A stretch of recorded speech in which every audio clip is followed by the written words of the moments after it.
Saúdo a todos com a paz do Senhor. Amém, louvado seja Deus. Abra sua Bíblia em Efésios capítulo 2. Efésios capítulo 2. Nós vamos ler do versículo 11 ao versículo 22. Efésios capítulo 2, versículos 11 ao 22.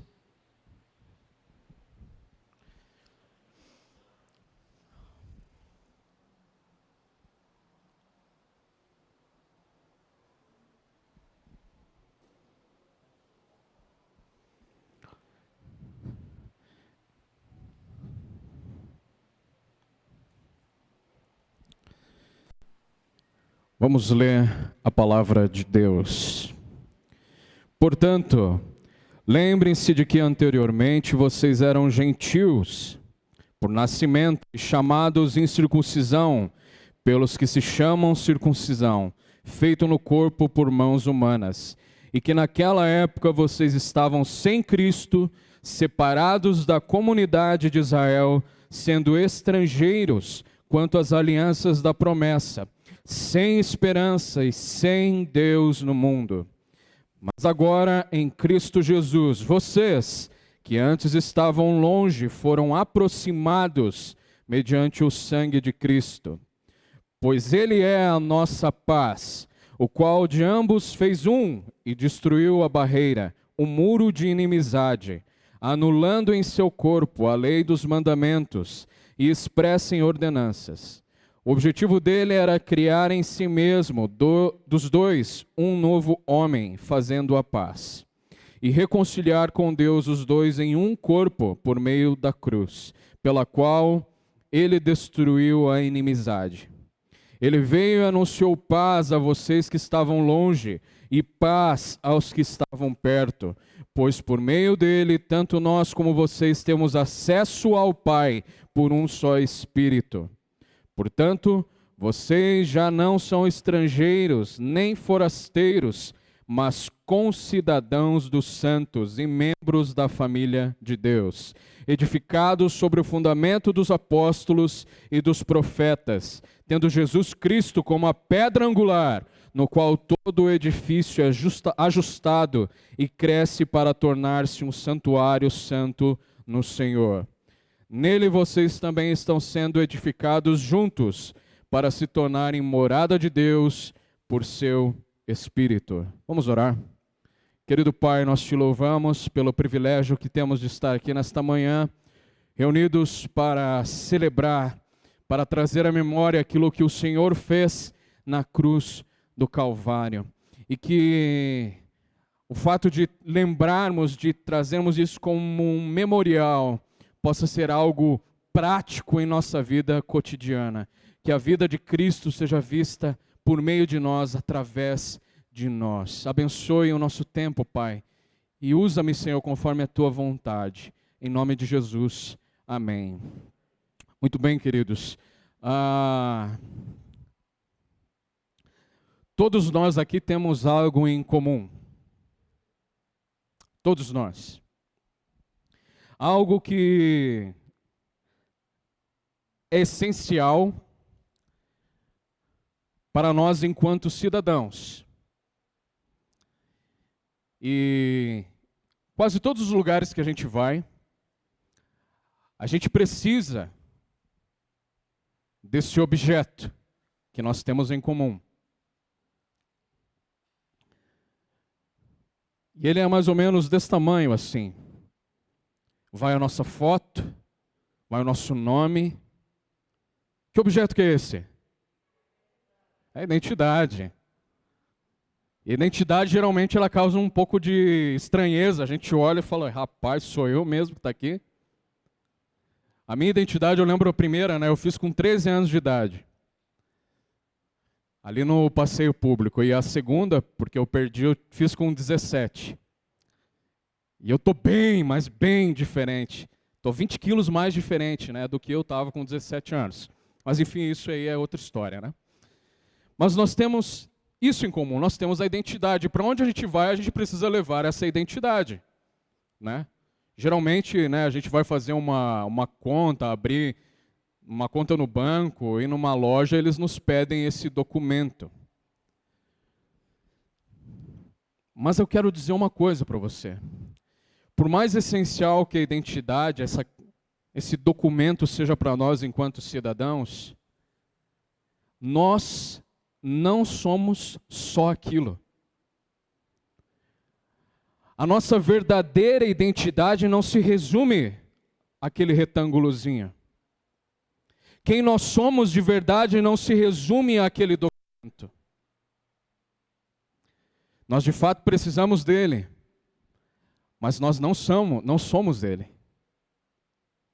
E esse texto nos apresenta de maneira muito clara quem nós somos de verdade. Quem nós somos diante de Deus e quem nós somos diante uns dos outros.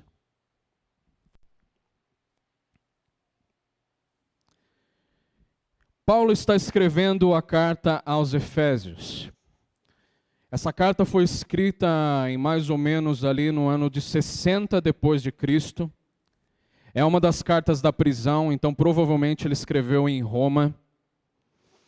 E o público-alvo dessa carta é, em sua maioria, o que eles chamavam naquela época de gentios. E quem eram os gentios? Eram todos aqueles que não eram judeus. Então nós somos gentios. E Paulo escreve essa carta principalmente para esse grupo. Obviamente, né, através da expansão das cidades naquela época, muitos lugares tinha muita mistura, judeus, gentios, viviam nessa mesma cidade. E Éfeso era uma cidade assim, muito misturada. Mas Paulo direciona essa carta principalmente aos gentios. Mas os judeus estão lá e estão lendo também essa carta. Eles também estão inclusos na exortação que Paulo vai fazer. Mas Alisson, o que tem a ver essa história dos gentios, dos judeus, com a nossa nova identidade em Cristo? É isso que nós vamos ver hoje. E dentro dessa relação entre judeus e gentios, havia uma certa discriminação. Os judeus, eles não consideravam os gentios como irmãos em Cristo. Eles tinham essa dificuldade. Os judeus, eles tinham um preconceito com os gentios. Até mesmo os judeus que eram convertidos ainda tinham um pouco de resistência ao verem os gentios sendo salvos, ao verem os gentios se convertendo. E por que eles tinham essa resistência? Por que eles tinham essa discriminação? Porque os judeus, eles colocavam a culpa lá do exílio babilônico, a culpa deles terem sido exilados, feitos escravos pela Babilônia, pelos gentios. Eles culpavam os gentios. Por quê? Se você ler lá no Antigo Testamento, um dos pecados do povo de Israel era o casamento com outras nações. E Deus havia ordenado que isso não era para acontecer. E quando um judeu casava com um gentil, ele acabava fazendo parte dos costumes e da cultura desse povo. E lá no Antigo Testamento a gente vê que as outras nações, os gentios, eles prestavam culto a outros deuses, eram nações idólatras. E os judeus, ao se casarem com essas nações idólatras, também praticavam idolatria. E esse foi um dos pecados que Deus trouxe como consequência o exílio babilônico. E depois que os judeus, o povo de Israel, saiu do exílio babilônico, os judeus então se esforçaram para que isso não acontecesse novamente.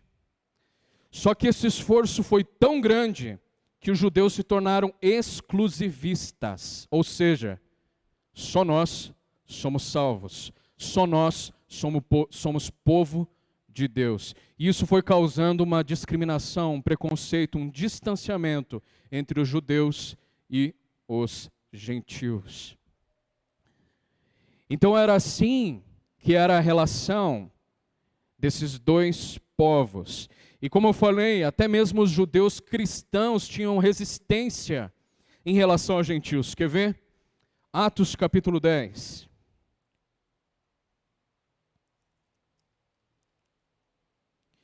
Eu não vou falar de qualquer cristão que tinha uma resistência em relação aos gentios. Atos capítulo 10, versículos 27 e 28.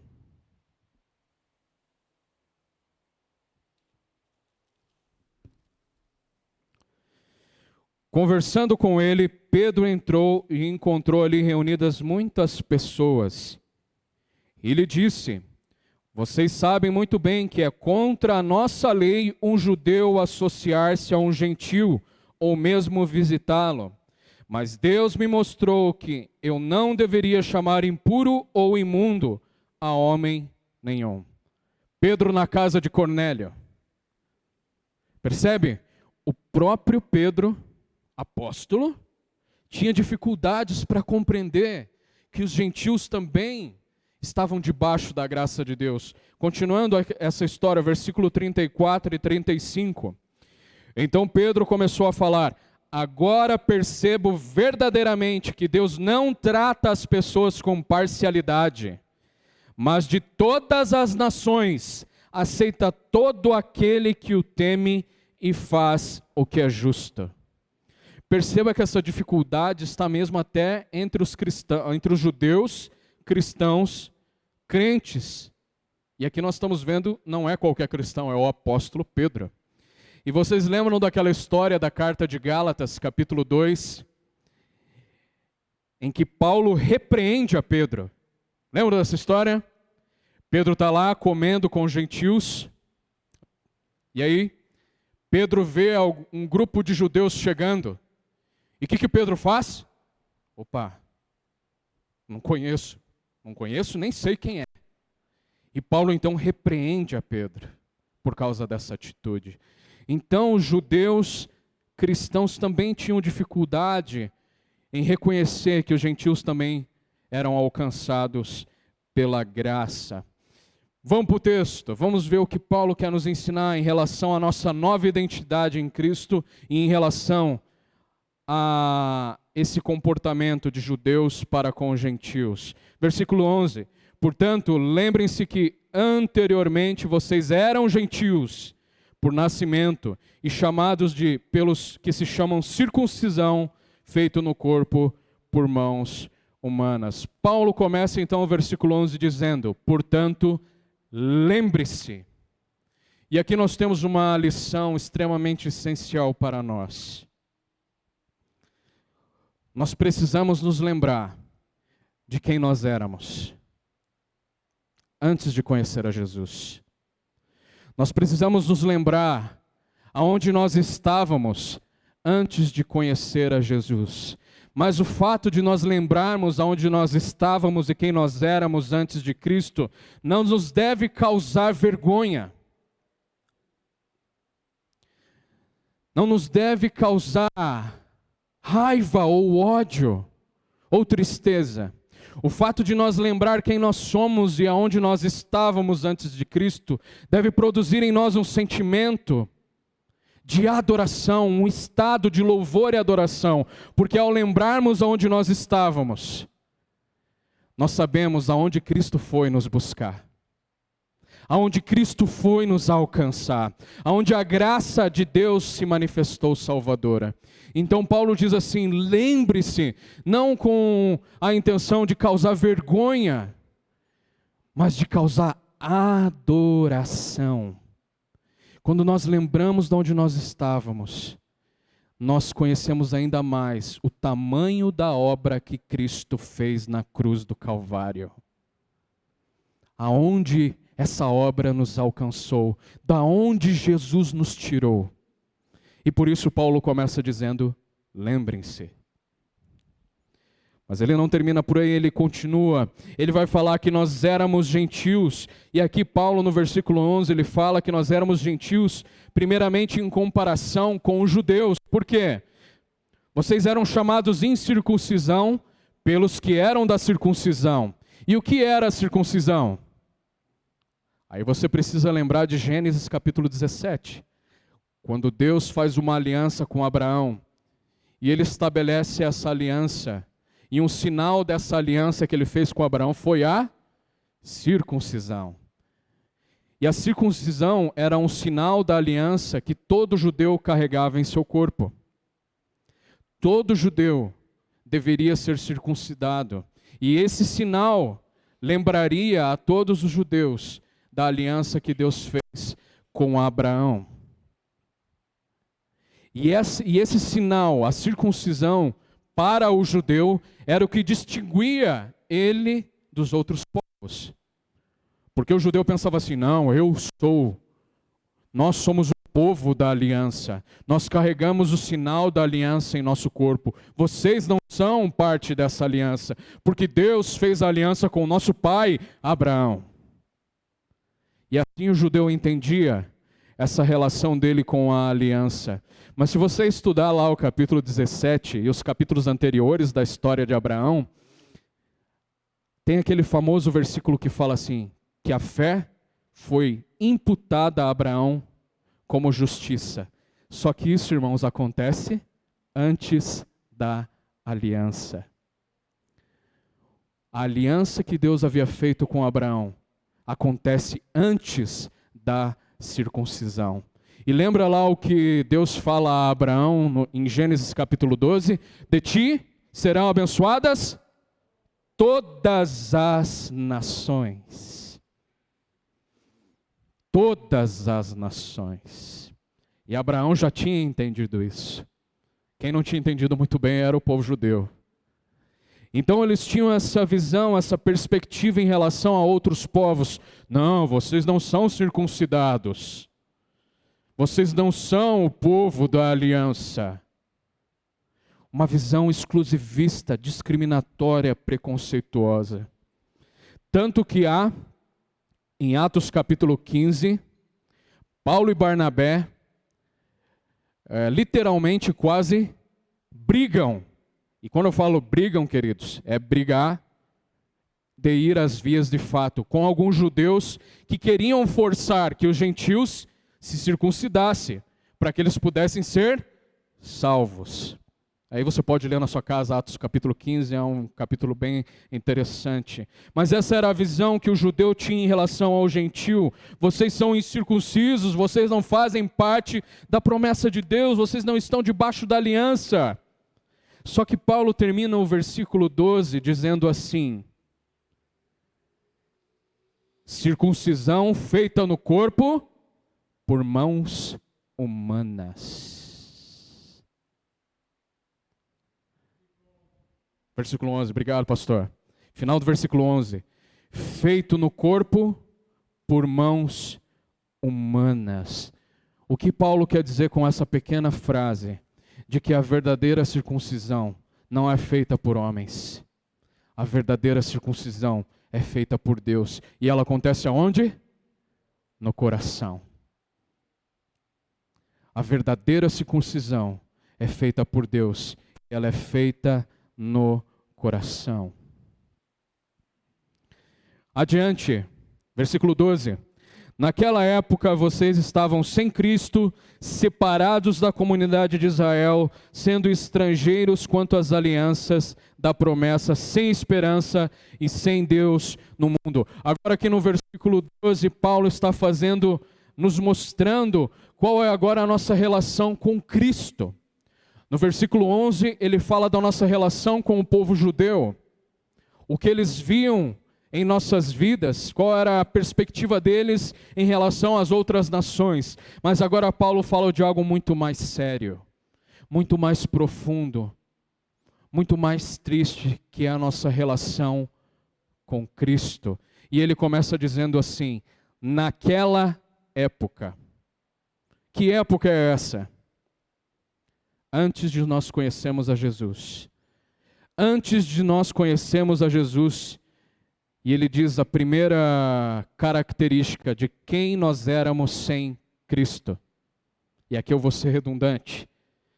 Antes de Cristo, nós éramos sem Cristo. E o fato de estarmos sem Cristo é uma condição terrível. É um estado triste e decadente. Porque quando nós estávamos sem Cristo, nós estávamos sem propósito nesse mundo. Quando nós estávamos sem Cristo, nós não estávamos debaixo das promessas e da aliança de Deus. Quando nós estávamos sem Cristo, nós não tínhamos vida e vida em abundância. Quando nós estávamos sem Cristo, nós não éramos alegres e alegres de verdade. Quando nós estávamos sem Cristo, nós não tínhamos vida e vida eterna. O nosso destino não era estar com Cristo para toda a eternidade, mas era ir para o inferno, distante de Deus por toda a eternidade. Então Paulo começa a descrever qual era o nosso estado antes de Cristo. Nós éramos sem Cristo, nós estávamos separados da comunidade de Israel. E aqui é um ponto interessante, queridos. Nós temos que entender que no plano de redenção de Deus, Ele escolheu uma nação, para que desta nação viesse o Messias. Então eu entendo que Israel tem sim uma posição especial na história, porque por meio deles vieram a promessa, no meio deles veio o descendente de Davi, e nós sem Cristo estávamos separados dessas promessas e dessas alianças e do acesso ao Pai. Mas não só isso, Paulo continua, vocês eram estrangeiros. O que é um estrangeiro? É alguém que vem de outra nação. E quando alguém vem de outra nação, nesse contexto aqui, meus irmãos, eles não têm direito a nada de que essa nova nação oferece. O estrangeiro, nesse contexto aqui, ele não tinha os mesmos direitos que um cidadão natural, porque ele era de fora. E essa palavra estrangeiro também ela pode ser traduzida como forasteiro. E forasteiro é ainda pior, porque um forasteiro é alguém do mal. O forasteiro é alguém que toma um direito que não é seu. É alguém que usurpa um direito que não é seu. Nós estávamos dessa condição em relação a Cristo, éramos estrangeiros, não fazemos parte do povo de Deus. Mas ele não para por aí. Paulo continua descrevendo a nossa condição antes de Cristo. Nós éramos estrangeiros quanto às alianças da promessa, sem esperança. O que nos dá a verdadeira esperança, queridos? É a certeza da salvação em Cristo Jesus. É a certeza de que nós vamos usufruir das bênçãos espirituais que Deus nos dá por meio de Cristo. E antes de Cristo nós estávamos tão distantes, tão longe de Deus, que nós não podíamos usufruir dessas bênçãos que Deus nos dá através de Cristo. E uma última característica, uma última condição antes de Cristo é estar sem Deus no mundo. Que triste. Estar sem Deus no mundo é estar sem propósito. Estar sem Deus no mundo é estar sem proteção, sem cuidado, sem sustento. Estar sem Deus no mundo é estar totalmente exposto aos ataques de Satanás, às dificuldades deste mundo. Estar sem Deus no mundo é estar sozinho. E essa era a nossa condição antes de Cristo.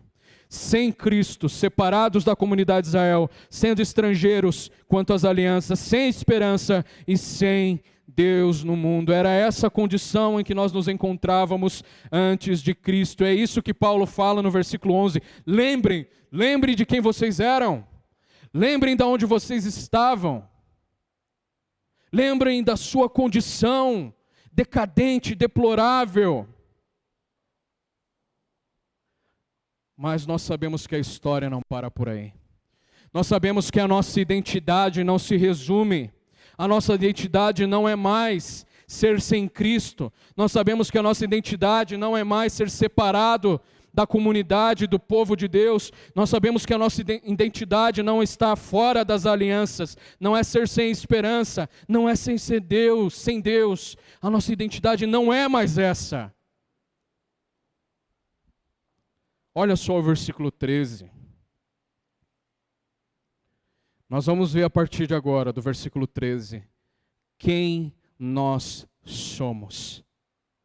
Quem nós somos de verdade. Versículo 13. Mas agora em Cristo Jesus, vocês, nós, que antes estávamos longe, foram aproximados mediante o sangue de Cristo. Paulo começa a descrever quem nós somos de verdade. E ele começa dizendo, mas agora. E essas duas palavras são muito interessantes, porque elas se contrapõem àquela palavrinha que nós lemos no versículo 12, naquela época. Ou seja, naquela época vocês estavam sem Cristo, mas agora vocês são filhos de Deus. Agora, por meio de Jesus, vocês que estavam longe, estão perto, foram aproximados. E eu acho muito interessante esse versículo, irmãos, porque quando nós estávamos longe, não foi a gente que caminhou até Jesus. Não foi a gente que caminhou até Deus, nós fomos aproximados. Ou seja, o agente dessa aproximação, quem possibilitou nós estarmos perto de Deus, não foi a gente, foi Jesus Cristo. Jesus fez isso por nós. Ele nos aproximou quando nós estávamos longe. Por isso que eu falei no começo, lembra lá de onde você estava, Jesus foi te alcançar lá. Nas trevas, é de lá que Ele te retirou e te pôs perto de Deus. Amém? Amém, louvado seja Deus. Foi Ele que foi lá atrás da gente. Ele nos encontrou. Só que teve um preço, irmãos. Não foi um valor pequeno. Jesus fez isso mediante ao seu sangue. Jesus fez isso morrendo no meu e no seu lugar. Jesus nos aproximou de Deus derramando o seu próprio sangue para nos tornar povo de Deus. Versículo 14. Pois Ele é a nossa paz, o qual ambos fez um, e destruiu a barreira e o mundo de inimizade. Versículo 15, anulou em seu corpo a lei dos mandamentos e expressa em ordenanças. O objetivo dele era criar em si mesmo, dos dois, um novo homem, fazendo a paz. E aqui é onde começa a se encaixar a questão da relação entre judeus e gentios. Nós conhecemos muito, o capítulo 2, os versículos de 1 a 10, que tem aquele famoso versículo, pela graça, sois salvos mediante a fé. E ali dos versículos 1 ao versículo 10 do capítulo 2, Paulo vai falar sobre a relação, a nossa salvação individual, aquilo que Deus faz em cada cristão.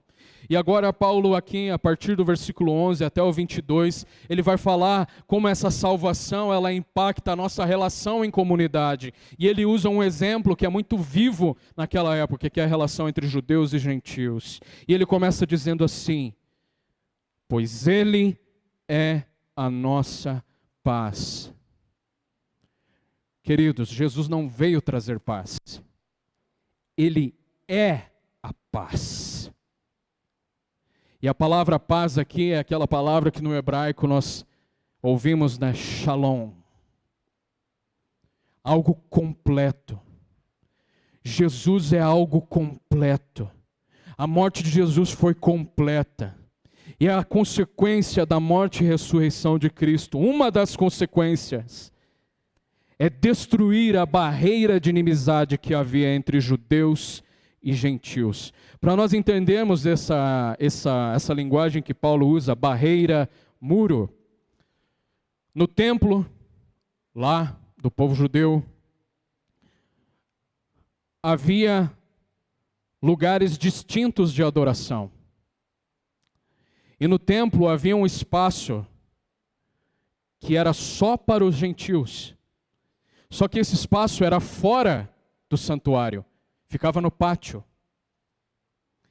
E o que dividia o espaço dos gentios entre os judeus era uma parede, uma barreira. E nessa parede havia uma escritura, uma escrita, como se fosse daqueles, sabe aqueles terrenos baldios que tem aquela plaquinha? Não ultrapasse. Era mais ou menos isso que estava escrito nessa parede. Então o gentio não podia ultrapassar essa parede. Havia uma série de avisos. Ele não podia ir lá adorar junto com o judeu. E se ele fizesse isso, o que acontecia com o gentio? Morte. E Paulo está dizendo assim: Jesus Cristo destruiu a barreira. Não há mais separação entre judeu e gentio.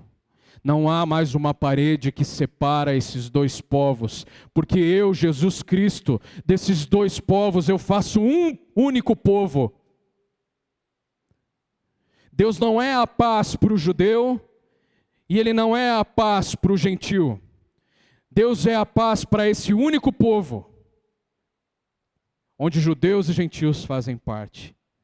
E como que é o nome desse povo? Nós chamamos de igreja.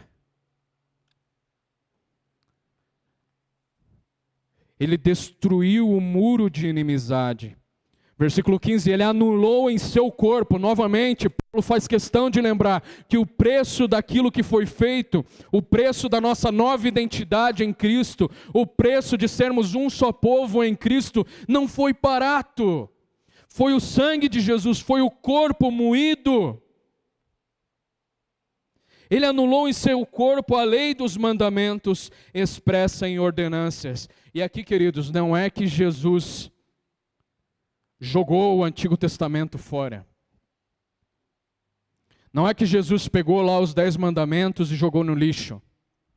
O que Paulo está dizendo aqui é que Jesus, ele anulou a religiosidade.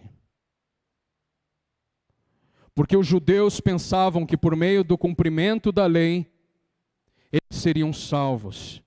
Por eles terem recebido a lei, eles eram uma nação diferenciada. Mas nós sabemos que um dos objetivos da lei de Deus, o primeiro é expressar a santidade de Deus. A lei expressa a santidade de Deus. E o segundo objetivo, você lembra muito bem quem fez Estranho do Caminho de Emaús? Lembra de uma figura que tem lá um bonequinho com 10 nós? Quem lembra?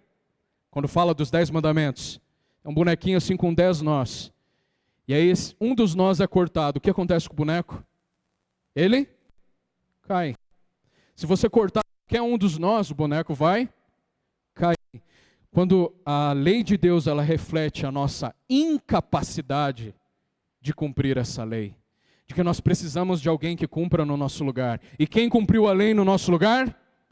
Jesus Cristo. Então o que Jesus aboliu não foi a questão da funcionalidade da lei em relação à moral, em relação à ética, em relação à santidade, mas a questão da religiosidade. E nós sabemos que os judeus, eles tinham criado mais de 600 outras leis.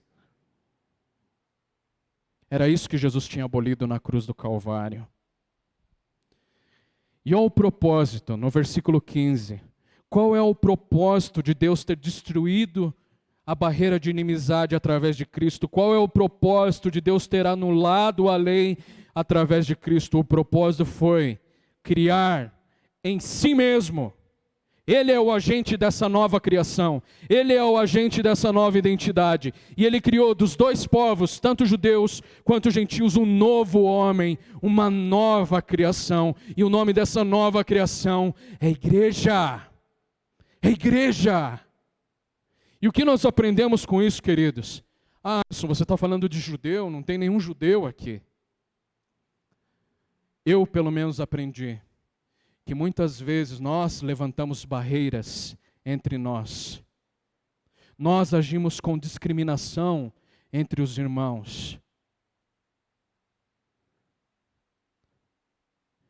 Isso é incoerente. Isso é errado mediante aquilo que Jesus fez, porque as nossas diferenças, sim, somos bem diferentes, muito diferentes. Mas o que nos une, o que nos torna um, o que nos torna comum uns com os outros é muito maior do que a nossa diferença. O que nos torna um? É Jesus Cristo, é o sangue de Jesus. Então nós não podemos levantar barreiras entre nós, porque essas barreiras foram aniquiladas na cruz do Calvário. O propósito, um dos propósitos da morte de Jesus na cruz do Calvário foi fazer de mim e de você um só povo em Deus, um corpo em Cristo. Não levante barreiras que Jesus já destruiu na cruz.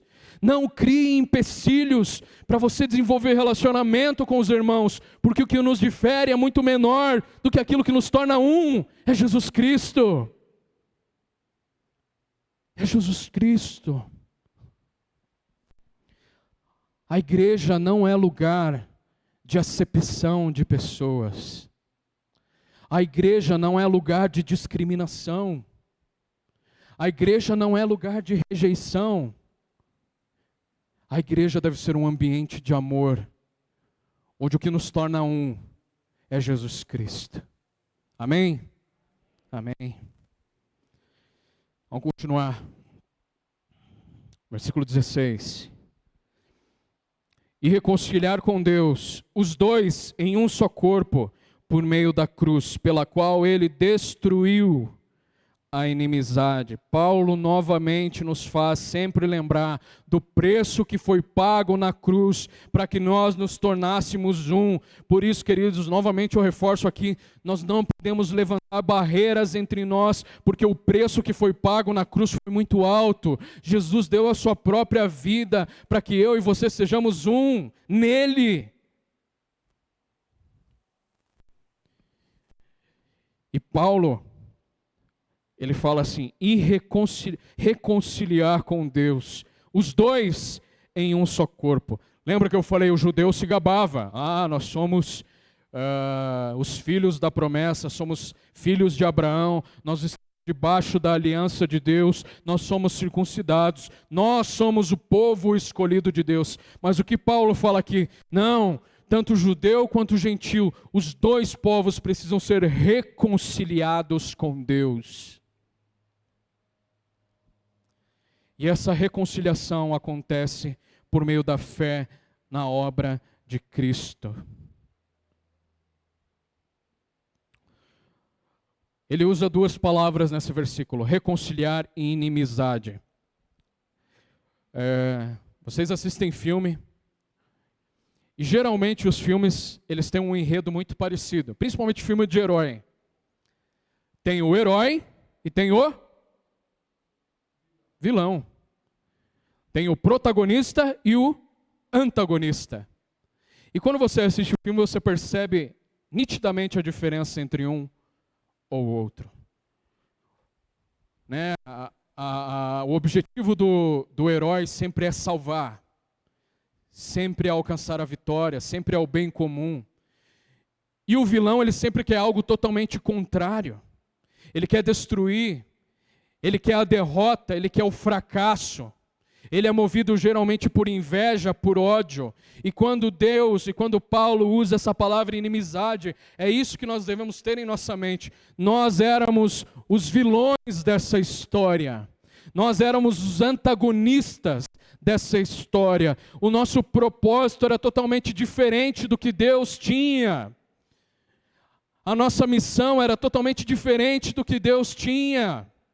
Nós éramos inimigos da cruz, inimigos de Deus. A palavra fala que nós éramos filhos da ira, que nós estávamos nas trevas, ou seja, nós estávamos totalmente distantes daquilo que Deus era e faz. Mas tem um protagonista na história, tem um herói, e não sou eu, não é você, é Jesus Cristo. E o que esse herói fez? Veio para nos salvar. Ele quebrou, ele destruiu não só Jesus Cristo não destruiu só a barreira de inimizade que nós tínhamos entre uns e os outros.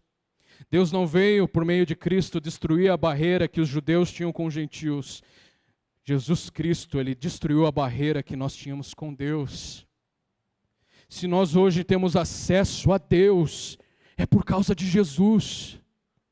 Nós éramos inimigos, e hoje Jesus mesmo diz no capítulo 15 de João: vocês não são mais meus servos, agora eu vos chamo de amigos.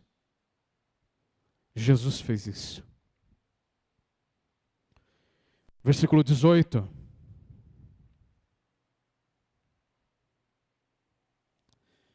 Pois por meio dele, tanto nós, Paulo era judeu, tanto nós judeus, como vocês, gentios, nós temos acesso ao Pai por um só Espírito.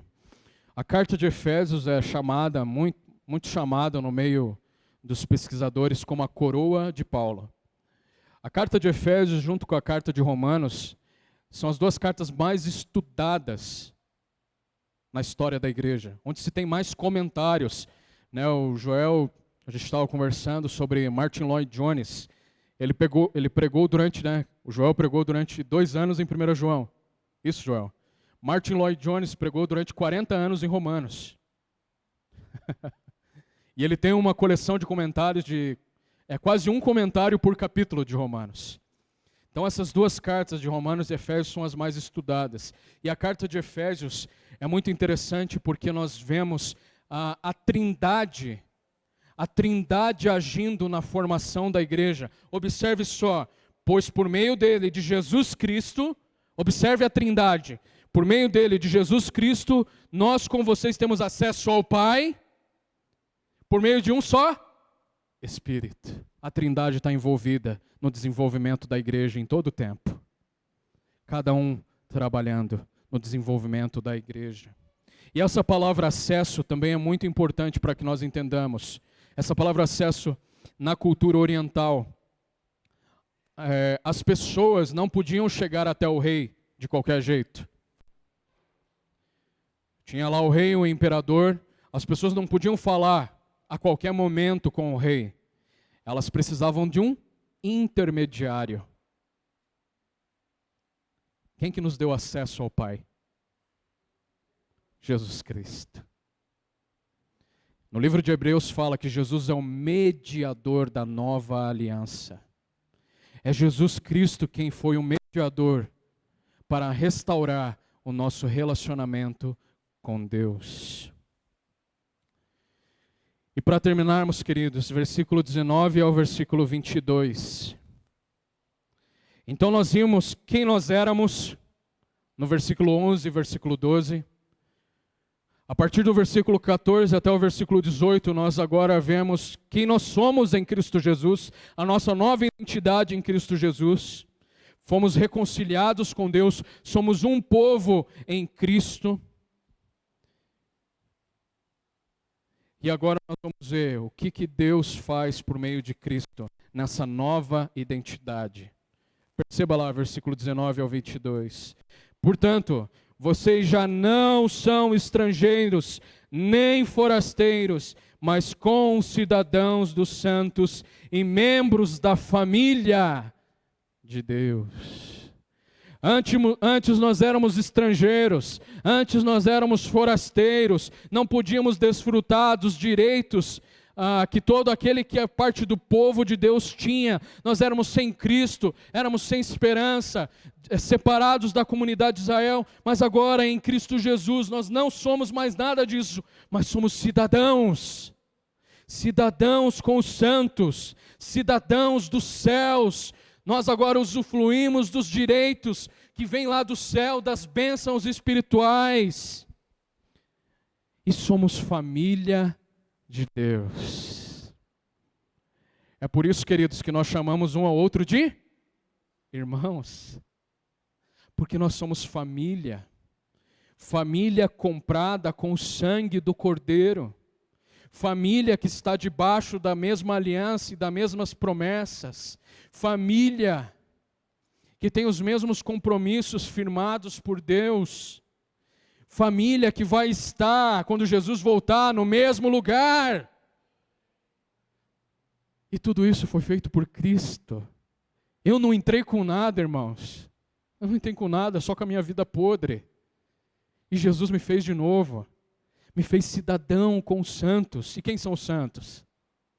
Todos nós somos santos. Fomos comprados pelo sangue de Jesus, edificados sobre o fundamento dos apóstolos e dos profetas, tendo Jesus Cristo como pedra angular. Qual que é a base da nossa comunhão? Qual é a base da nova criação, da nossa nova identidade? Qual é a base de sermos igreja? Há duas bases que Paulo nos ensina aqui. A primeira é o fundamento dos apóstolos e profetas. Queridos, nós somos igreja porque nós vivemos aquilo que está escrito no fundamento dos apóstolos e profetas. Sem isso aqui não há como ser igreja. E para onde esse fundamento aponta? Quem já trabalhou com construção sabe. Para construir uma casa nós temos vários pilares, vários alicerces, várias vigas, várias colunas. Mas para que essas colunas, essas vigas, elas continuem de pé, nós precisamos de um bom alicerce. E quem é o nosso alicerce? Jesus Cristo. Jesus Cristo é a pedra angular. Jesus Cristo é o alicerce de todos esses fundamentos dos apóstolos. Os fundamentos dos apóstolos, aquilo que os apóstolos e profetas ensinaram, eles apontam por um único alvo, e esse alvo é Jesus Cristo. Jesus Cristo é a pedra angular. E o que era a pedra angular? A pedra angular, ou pedra de esquina, era uma pedra que ela conectava duas paredes. E sem essa pedra, as paredes caíam. Jesus Cristo é o nosso alicerce. É sobre Jesus Cristo que a igreja é fundamentada e desenvolvida. E esses outros demais pilares são a palavra de Deus, para onde todos esses pilares estão também fundamentados. Não há igreja sem Jesus Cristo. Não há igreja sem ensino da palavra de Deus. E louvado seja Deus porque aqui acontece isso. Amém. Vamos finalizar aqui. Eu já estou derretendo. Os irmãos também, né? Vamos lá.